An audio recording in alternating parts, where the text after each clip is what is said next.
नमस्कार विद्यार्थी मित्रों, लिबर्टी स्कूल बाबर द्वारा आयोजित ऑनलाइन वीडियोમાં આપ સૌનું સ્વાગત છે।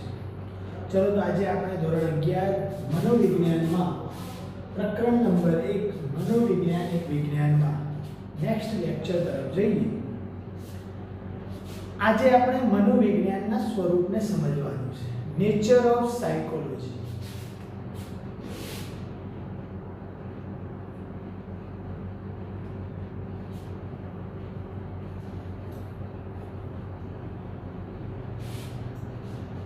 तो विद्यार्थी मित्रों,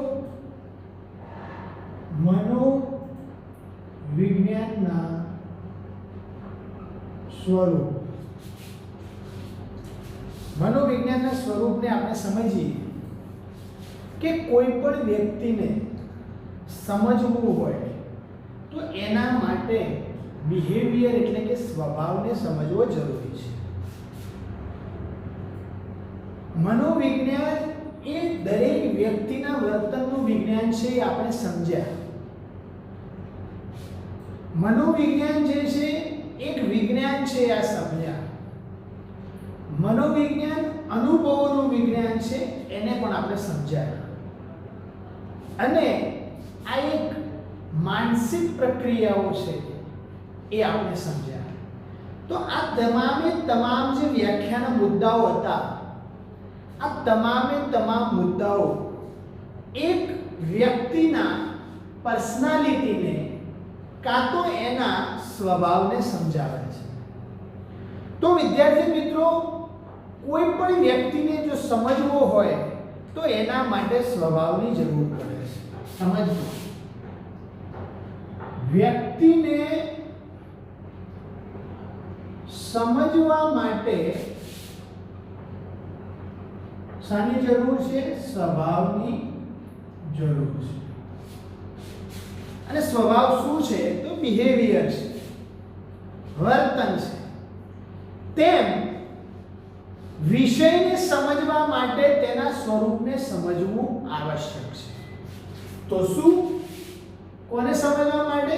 તેમ વિષયને સમજવા માટે, मतलब કે મનોવિજ્ઞાન સબ્જેક્ટને સમજવા માટે સ્વરૂપ સમજવું પડે।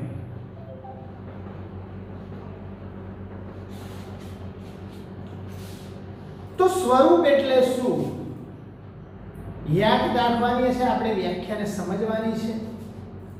સ્વરૂપ એટલે કે કોઈ પણ વિષય તેના વિષય વસ્તુનો અભ્યાસ કેવી રીતે કરે છે। સ્વરૂપ એટલે શું?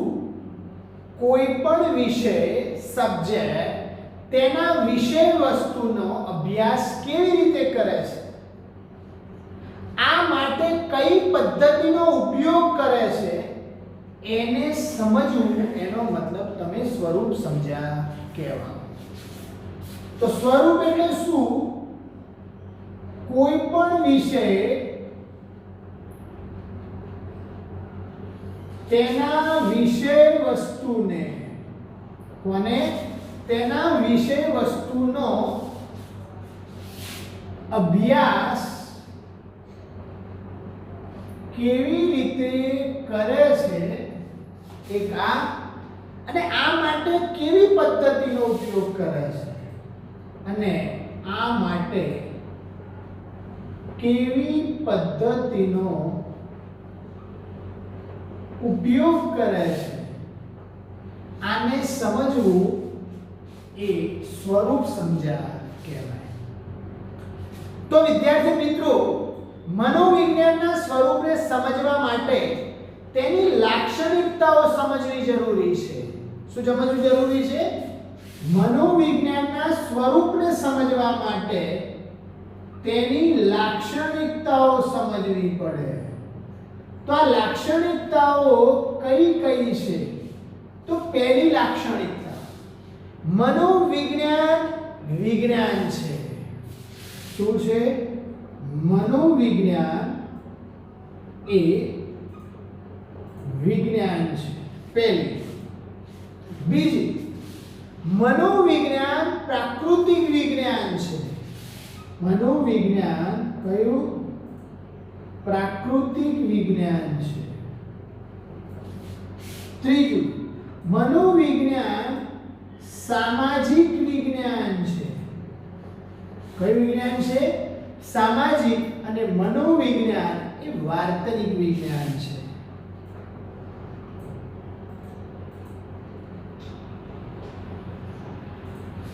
તો વિદ્યાર્થી મિત્રો, આ ચાર લાક્ષણિકતાઓને આપણે આજે સમજવાની કોશિશ કરીશું. Psychology is science, psychology is natural science, psychology is social science અને સાયકોલોજી ઇઝ બિહેવિયરલ સાયન્સ. તો વિદ્યાર્થી મિત્રો, મનોવિજ્ઞાન એ વિજ્ઞાન છે. મનોવિજ્ઞાન પ્રાકૃતિક વિજ્ઞાન છે, સામાજિક વિજ્ઞાન છે અને વાર્તનિક વિજ્ઞાન છે. એમાં સૌપ્રથમ આપણે સમજશું મનોવિજ્ઞાન એ વિજ્ઞાન છે. Psychology is science. તો મનોવિજ્ઞાનનો વિષય તરીકે અભ્યાસ માનવ વર્તનને સમજવાના પ્રયત્નો જેટલો જ જૂનો ગણાવી શકાય છે. સમજો, મનોવિજ્ઞાનનો વિષયનો જે અભ્યાસ છે એ જેટલો માનવ વર્તનને સમજવાનો અભ્યાસ હતો એટલો જૂનો ગણી શકાય છે. કારણ કે સાયકોલોજી માનવ વર્તનને સમજવામાં આપણને ભાગ ભજવી જાય છે. પરંતુ વિજ્ઞાન તરીકે તે હજુ સુધી મનોવિજ્ઞાન કઈ અવસ્થામાં છે? તરુણાવસ્થામાં છે. કઈ અવસ્થામાં? તરુણાવસ્થામાં છે. કયા તરીકે? વિજ્ઞાન તરીકે. બીજો મુદ્દો વિદ્યાર્થીઓ, મનોવિજ્ઞાનને વિજ્ઞાન તરીકે પ્રસ્થાપિત કરવાના જે પ્રયાસો હતા એ ઘણા બધા મનોવૈજ્ઞાનિકો દ્વારા કરવામાં આવ્યા હતા. પરંતુ થયું શું? 1879 માં જર્મનીના, સમજો, એટલી વાર પ્રશ્ન પૂછાયેલો છે સૌ વખત બોર્ડમાં, નાના ટેસ્ટોમાં, સ્કૂલની પરીક્ષાઓમાં આ એમસીક્યુ વારંવાર પૂછાતો હોય છે. એટલે તમારે ધ્યાનમાં લેવાનો છે કે ઘણા બધા વૈજ્ઞાનિકોએ પ્રયોગો કર્યા, ઘણા બધા મનોવૈજ્ઞાનિકોએ પ્રયાસો કર્યા, પ્રસ્થાપિત કરવાની કોશિશ કરી, પરંતુ 1879 માં, કઈ સાલમાં? 1879 માં જર્મનીના લીપ્ઝિગ શહેરમાં, કયો દેશ? જર્મનીમાં, શહેરનું નામ લીપ્ઝિગ શહેર. કયું શહેર? લીપ્ઝિગ શહેરમાં વિલ્હેમ વુન્ડ દ્વારા સ્થાપવામાં આવી. કયો? વિલ્હેમ વુન્ડ દ્વારા શું સ્થાપવામાં આવી? તો પ્રયોગશાળા. શું સ્થાપવામાં આવી? પ્રયોગશાળા. અને એ પ્રયોગશાળામાં મનોવિજ્ઞાનને વિજ્ઞાન તરીકેનો દરજ્જો પ્રાપ્ત થયો. સમજજો. તો આ પ્રયોગશાળા સ્થાપનાર કોણ? વિલ્હેમ વુન્ડ. કયા શહેરમાં? લીપ્ઝિગ શહેરમાં 1879 માં, અને જર્મની દેશના અંદર.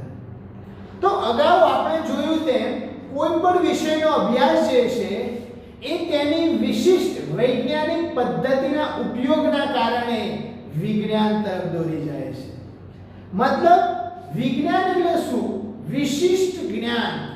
તો એનો મતલબ જે વિષયનું વિશિષ્ટ જ્ઞાન વૈજ્ઞાનિક પદ્ધતિના ઉપયોગથી જો મેળવવામાં આવે તો એને શું કહેવાય? વિજ્ઞાન કહેવાય છે. તો મનોવિજ્ઞાનનું વિશિષ્ટ જ્ઞાન વૈજ્ઞાનિક પદ્ધતિના ઉપયોગના લીધે કરવામાં આવે છે, એટલે એને શું કહેવામાં આવ્યું? વિજ્ઞાન તરીકે ઓળખવામાં. તો મનોવિજ્ઞાન જે છે એ ચોકસાઈપૂર્વકની વસ્તુલક્ષી પદ્ધતિનો ઉપયોગ કરતું વિજ્ઞાન છે. કેવી? ચોકસાઈવાળી અને વસ્તુલક્ષી પદ્ધતિનો ઉપયોગ કરતું વિજ્ઞાન છે. તો વિદ્યાર્થી મિત્રો, જો કે આ જે મનોવિજ્ઞાન છે એનું વિષય વસ્તુ જે છે એ જીવંત માનવીનું વર્તન બતાવે છે. મતલબ કે આ મનોવિજ્ઞાન જે છે એનો વિષય વસ્તુ શું?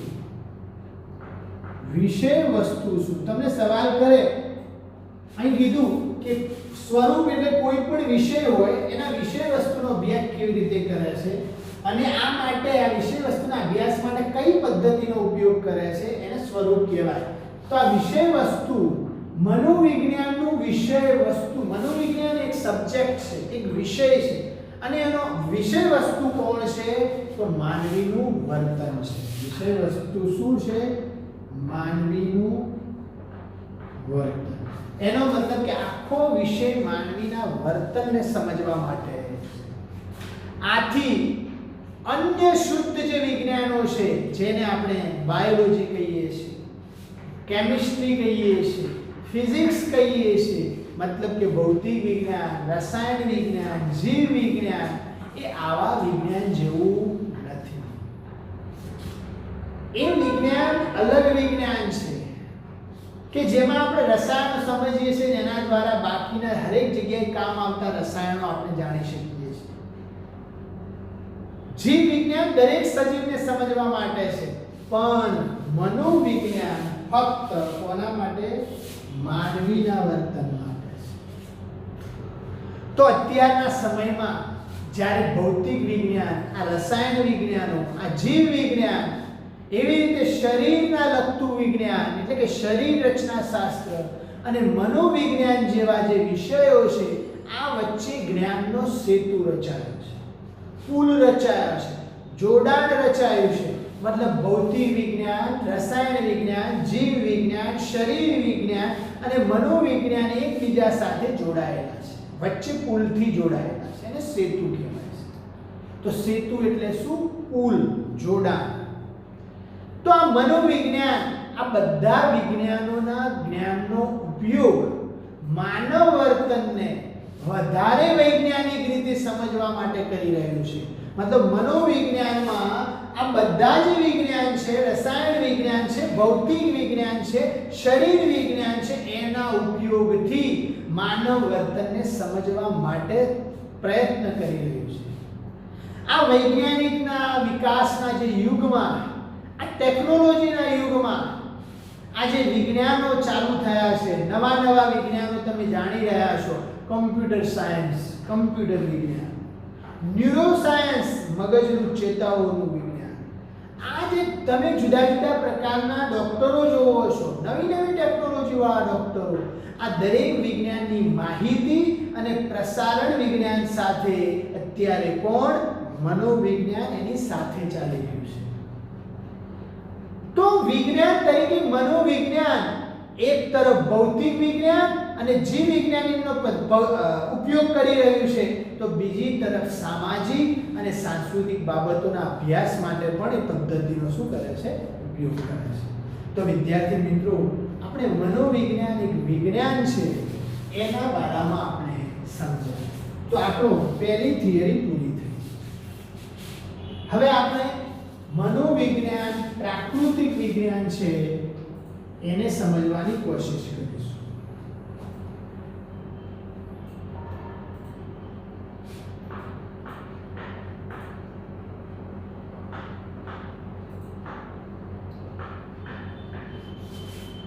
તો વિદ્યાર્થી મિત્રો, મનોવિજ્ઞાન એ પ્રાકૃતિક વિજ્ઞાન છે.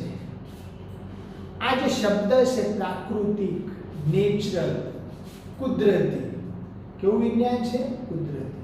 કારણ કે તેના અભ્યાસનું જે વસ્તુ છે, માનવીનું વર્તન જે છે એ પ્રકૃતિનો જ અંશ છે, મતલબ કુદરતનો એક ભાગ છે.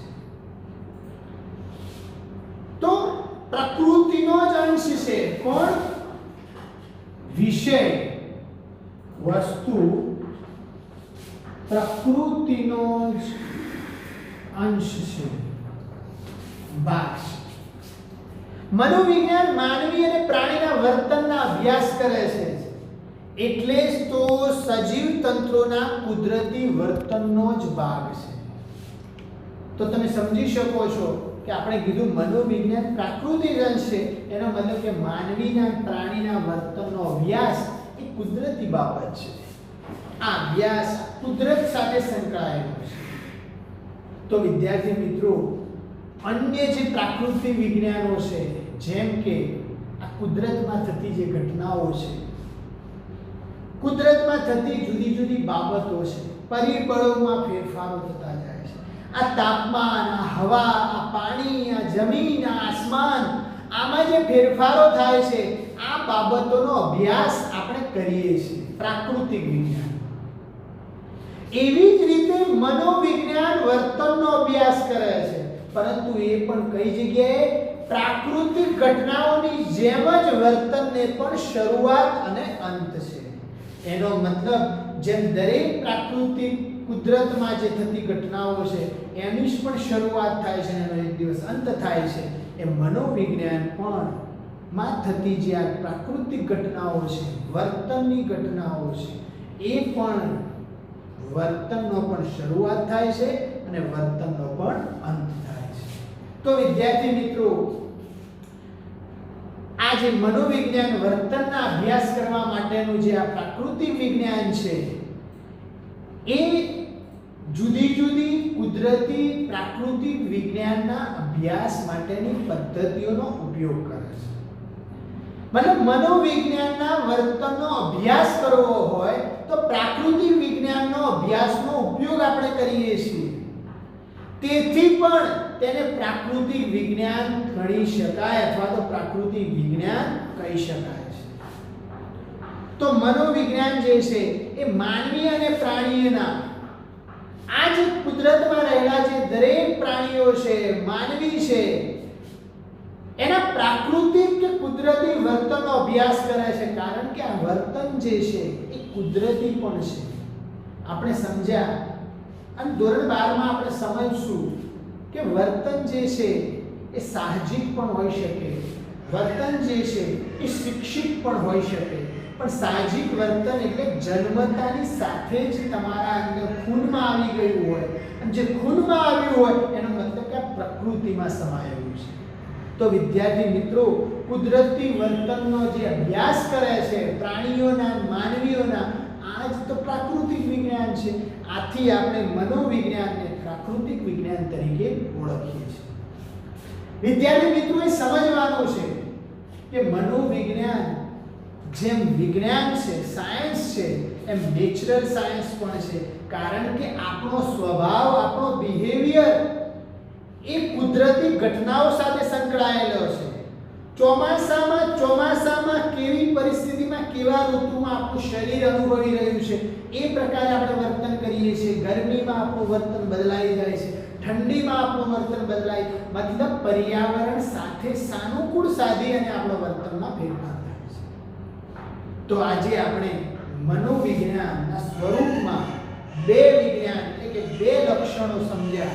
મનોવિજ્ઞાન વિજ્ઞાન છે, મનોવિજ્ઞાન પ્રાકૃતિક વિજ્ઞાન છે. બાકીના જે બે છે, સામાજિક વિજ્ઞાન અને મનોવિજ્ઞાન વાસ્તવિક વિજ્ઞાન, એ આપણે નેક્સ્ટ લેક્ચરમાં સમજવાની કોશિશ કરીશું. તો આજનું આ લેક્ચરને આપણે પૂરું કરીએ છીએ.